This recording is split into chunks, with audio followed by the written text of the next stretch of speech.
แล้วก็จะได้สองข้างแบบนี้นะครับหลังจากนั้นเราก็เอามาวางตรงนี้เลยนะครับมันจะมีร่องของมันอยู่นะพอเราใส่เข้าไปได้แบบนี้นะครับเราก็ปิดอีกด้านหนึ่งเลยปิดเข้าไปเลยนะครับ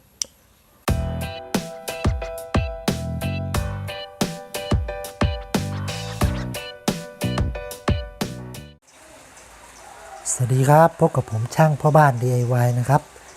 วันนี้จะพาทุกท่านมาทำปลั๊กไฟใช้แบบง่ายๆนะครับ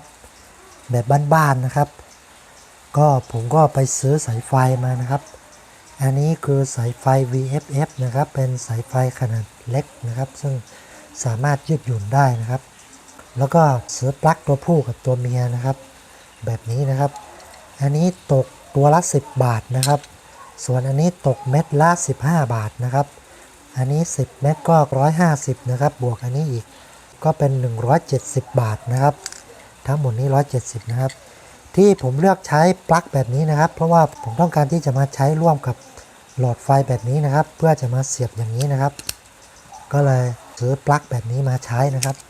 แต่ถ้าใครที่ปลั๊กตัวผู้เป็นปลั๊กกลมก็ควรจะซื้อปลั๊กแบบนี้มาใช้นะครับใช้ให้ถูกกับความต้องการของเรานะครับแต่วันนี้ผมต้องการใช้ปลั๊กแบบนี้นะครับผมก็จะมาต่อให้ทุกท่านดูนะครับวิธีต่อก็ไม่ยากนะครับ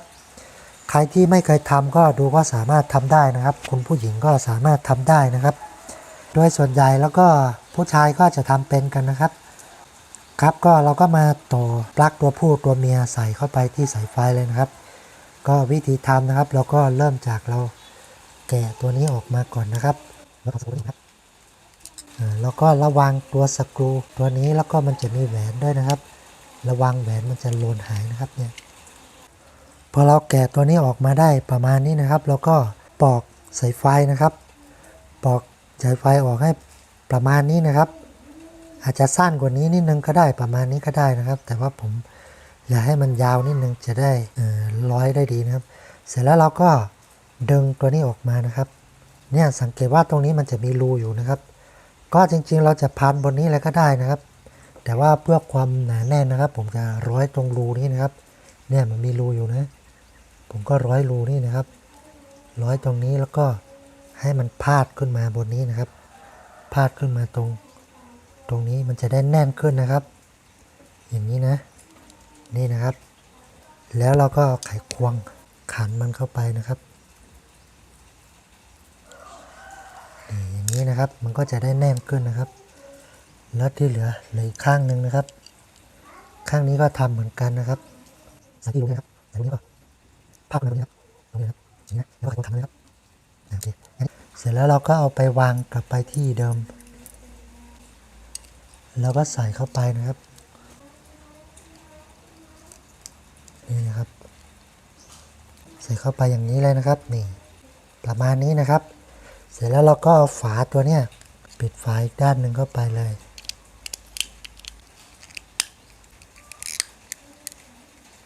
แล้วก็ใส่แหวนเข้าไปครับใส่แหวนกลับเข้าไปแล้วก็มือปิดข้างล่างนะแล้วก็ใส่สกรูตัวนี้เข้าไปครับแล้วก็ไขควงขันนะครับ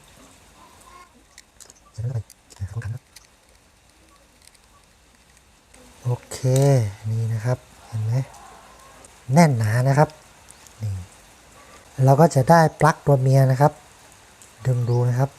ก็แน่นหนาดีนะครับทีนี้ก็เราก็มาทำด้านที่เป็นปลั๊กตัวผู้บ้างนะครับก็เหมือนกันนะครับใช้คัตเตอร์กรีดตรงนี้นิดนึงเสร็จแล้วเราก็มันแล้วก่อนอื่นเราก็มาคลายตัวปลั๊กตัวผู้นิดนึงนะครับก็ด้านนี้ก็ทำเหมือนกันนะครับแล้วก็มาดูว่าสายประมาณไหนนะครับแล้วก็วัดไปว่าเผื่อประมาณนี้โอเคกำลังดีนะแล้วก็มาปอกพลาสติกออกนะครับไม่ต้องปอกแรงนะครับเพราะว่าเดี๋ยวมันจะโดนลวดนะครับลวดทองแดงมันจะขาดลุ่ยออกมานะครับแล้วก็ได้ลวดทองแดงแล้วทีนี้ทางด้านของปลั๊กตัวผู้ตัวเนี้ยมันจะมีแบบนี้นะครับทุกท่านจะสังเกตว่ามีตัวนี้นะครับแล้วก็มีอีกตัวหนึ่งที่ตรงนี้นะ แล้วก็ถอดออกมาแล้วก็ได้นะครับ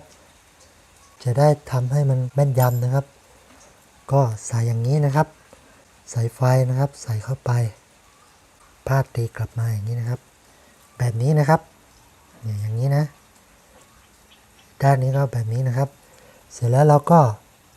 เอาตัวนี้นะครับมาปิดอย่างนี้เลยนะครับใส่อย่างนี้นี่นะครับ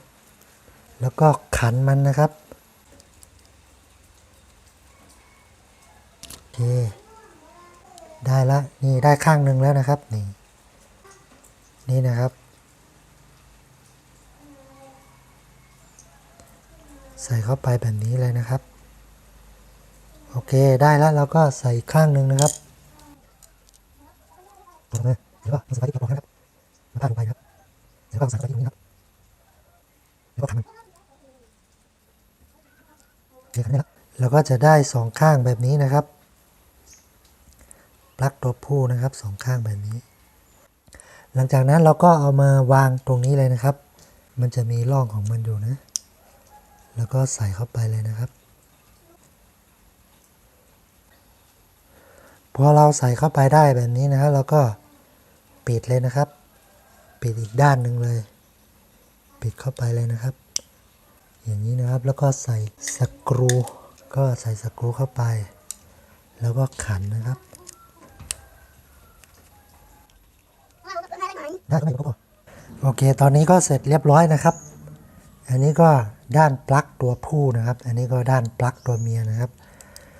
ก็เวลาใช้งานก็สามารถพกตัวได้อย่างนี้เลยนะครับนี่ดูนะครับโอเคเดี๋ยวผมจะลองเสียบไฟให้ดูตอนนี้นะครับผมก็เสียบปลั๊กไฟเรียบร้อยนะครับแล้วก็มาลองดูกันนะครับนี่เห็นไหมครับไฟเข้าแล้วนะครับเนี่ยโอเคเสร็จเรียบร้อยนะครับสำหรับการต่อปลั๊กไฟใช้เองง่ายๆแบบนี้นะครับใช้งบไม่เยอะนะครับก็คลิปนี้ก็จบเพียงเท่านี้นะครับก็หวังว่าจะเป็นประโยชน์กับใครที่กำลังหาวิธีทำปลั๊กไฟแบบง่ายๆอย่างนี้นะครับใครชอบก็กดไลค์กดแชร์กดติดตามด้วยนะครับขอบคุณที่ติดตามชมครับสวัสดีครับ